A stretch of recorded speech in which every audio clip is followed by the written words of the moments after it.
2022년 11월 16일 실만한 물가교회 온라인 새벽 예배에 오신 여러분들을 주님의 이름으로 환영합니다. 오늘 우리들은 이사야서 22장 15절에서 19절의 말씀을 근거해서 이기적인 목적에서 벗어나자라는 제목을 가지고 함께 하나님의 말씀을 생각해 보길 원합니다. 이사야서 13장에서 시작이 되어진 열방들을 향한 심판 가운데에서 남유다가 포함이 되어져 있다는 것은 남유다가 열방들과 동일한 삶을 살아가고 있었다는 하나의 증거입니다. 그리고 오늘 본문 말씀을 보면 왕궁 맡은 자 셈나에 대한 기록을 우리가 살펴볼 수 있는데, 하나님께서 열방들을 향한 심판으로서 국가를 언급하고 계신데, 이렇게 한 개인을 언급하고 있는 그 이유를 생각을 해보면, 하나님의 심판은 국가뿐만 아니라 그 국가에 소속되어져 있는 개인들에게도 임한다고 하는 사실입니다. 그리고 또한 오늘 본문 말씀에 등장하는 셈나의 예언이 이사야서 36장 3절 말씀에 실현되어졌다고 하는 사실 또한 강조되어지고 있는 것을 우리는 알게 되어집니다. 우리들은 셈나가 이제 왕궁 맡은 자리에서 서기관으로 강등되어졌다는 것을 36장 3절의 말씀을 통하여 깨닫게 되어지는데, 그 이유는 이사야가 직접적으로 언급하고 있지 않기 때문에 알 수가 없습니다. 그러나 대부분의 신학자들이 공통적으로 생각하고 있는 이유는 셈나가 친애굽의 정책을 펴고 있었고, 그리고 엘리야김이 이 셈나를 견제하고 있었다는 사실입니다. 그러면 셈나는 어떠한 인물이었길래 하나님 앞에서 이렇게 심판을 받고 있는지 본문 15절, 16절의 말씀을 읽겠습니다. 주 만군의 여호와께서 이르시되 너는 가서 그 국고를 막고 왕궁 맡은 자 셈나를 보고 이르기를, 내가 여기와 무슨 관계에 있느냐? 여기에 누가 있기에 여기서 너를 위하여 묘시를 팠느냐? 높은 곳에 자기를 위하여 묘시를 팠고 반석에 자기를 위하여 초소를 쪼아내었도다. 본문 16절 말씀을 통하여 우리가 깨닫게 되어지는 것은 하나님께서 셈나에게 이 왕궁 맡은 자리의 자리가 어울리지 않는다고 하는 사실을 강조하고 있습니다. 셈나는 오직 이기적인 목적을 채우기 위해서 자신의 역할을 감당하고 있다는 사실을 우리는 본문 말씀을 통하여 깨닫게 되어집니다. 특별히 이 히브리어 언어를 보면 언어의 유의가 사용이 되어지고 있는데, 여기라고 하는 이 단어가 3번이 사용이 되어지고 있고, 그리고 너를, 자기를 위하여 라고 하는 이 단어가 3번이 사용이 되어지면서 셈나가 얼마나 이기적인 욕심을 가지고 행동하고 있는지를 강조하고 있습니다. 그러면 셈나는 어떠한 모습으로 이기적인 모습을 보여주고 있습니까? 우리가 16절의 말씀을 통하여 읽은 것처럼 셈나는 자신의 묘를 만드는데 최선을 다하고 있습니다. 당시 이스라엘의 문화를 생각을 해보면 굴을 파서 묘를 만들었습니다. 그리고 그 무덤, 묘는 한 개인이 사용하는 것이 아니라 한 가족이 함께 사용을 하고 있었습니다.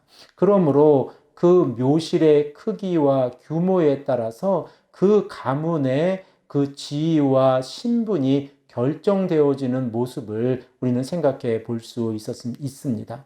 셈나는 아마도 이사야서 36장 3절의 말씀을 근거해서 보면 자신의 아버지의 이름이 직접적으로 언급되어져 있지 않는 것을 보아서 이제 지방 출신이었는데 출세를 한 인물로 생각을 해 볼 수 있습니다. 이렇게 출세를 한 이 셈나는 오직 자신의 목적, 그리고 자신의 가문을 위해서만 일을 하고 있는 것을 우리는 깨닫게 되어집니다. 우리는 이사야 선지자가 셈나의 역할이 국고를 맡고 있고 그리고 왕궁을 맡은 자라는 것을 우리는 알고 있습니다. 그러면 국고를 맡고 있고 왕궁을 맡은 자라고 하면 국가를 위해서, 백성을 위해서 일을 하는 자입니다. 그런데 자신이 가지고 있는 권력을 가지고 자신의 묘실을 만들기 위해서 최선을 다하고 있다고 하면 이는 이기적인 욕심을 따라 행동하고 있는 것입니다. 그래서 하나님께서는 이사야 선지자를 통하여 17절의 말씀에 권력을 잡아보고 있는 이 샘날을 단단하게 묶어서 던져버리겠다라고 말씀하고 있고, 그리고 18절의 말씀에 보다 구체적인 행동이 기록이 되어져 있습니다. 우리 다 함께 18절의 말씀을 읽겠습니다. 반드시 너를 모질게 감싸서 공같이 광막한 곳에 던질 것이라. 주인의 집에 수치를 끼치는 너여, 내가 그곳에서 죽겠고 내 영광의 수레도 거기에 있으리라. 본문 18절에 등장하는 광막한 곳이라고 하는 것은 넓고 광활한 땅에 던져버리겠다라고 하는 하나님의 말씀입니다. 하나님께서 이 샘날을 어떻게 평가하고 계십니까? 주인의 집에 수치를 끼치는 사람이다 라고 평가를 하고 있습니다. 결과적으로 자신의 목적을 위해서 이기적인 욕심을 펴고 있었을 때에 이러한 인물은 주인의 집에 폐를 끼치고 있는 인물이라고 하는 사실을 깨닫게 되어집니다. 하나님께서는 이렇게 샘나가 광막한 곳에 던져질 거라고 하는 이 예언이 실현되어진다는 것을 보여주시기 위해서 19절의 말씀에 짧은 시간 안에 어떠한 일이 일어날지를 우리에게 다시 한번 강조하고 계십니다. 우리 다 함께 19절의 말씀을 읽겠습니다. 내가 너를 내 관직에서 쫓아내며 내 지위에서 낮추리니. 이 예언의 말씀은 이사야서 36장 3절의 말씀을 통하여 실현되어졌다는 사실을 우리는 깨닫고 있습니다. 그러므로 우리가 이 샘나의 모습을 생각해 보았을 때에 샘나는 오직 이기적인 욕심을 따라 행동하고 있었습니다. 우리가 이 땅을 살아가면서 국가에서 그리고 사회에서 특별히 교회 안에서 어떠한 직분을 맡는다고 하면 그 직분이 자신의 이익을 위한 직분이 아니라 봉사의 직분이라고 하는 사실을 우리는 깨달아야 합니다. 만일 우리가 어떠한 직분과 신분에 의해서 자신을 높이려고 한다고 하면 이는 하나님 앞에서 심판의 대상이 되어진다는 사실을 우리는 이 샘나의 사건을 통하여 깨닫게 되어집니다.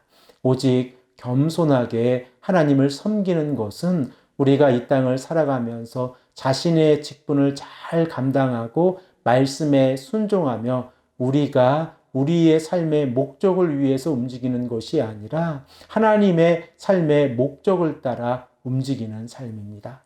사랑하는 성도 여러분, 오늘도 이 아침에 간절히 기도하실 때에 하나님께서 원하시는 삶이 어떠한 삶인가를 우리가 다시 한번 간구하고 말씀에 순종하시는 귀하고 복된 성도님들이 되시기를 간절히 축복합니다.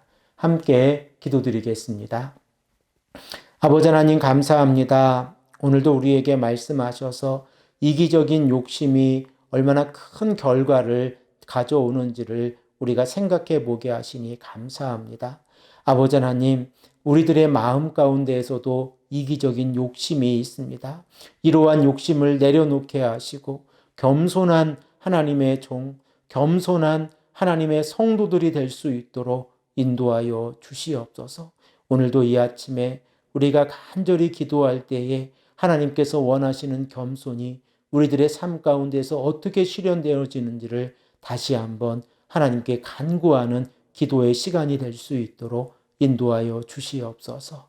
감사드리오며 사랑이 많으신 예수 그리스도의 이름으로 간절히 기도합니다. 아멘.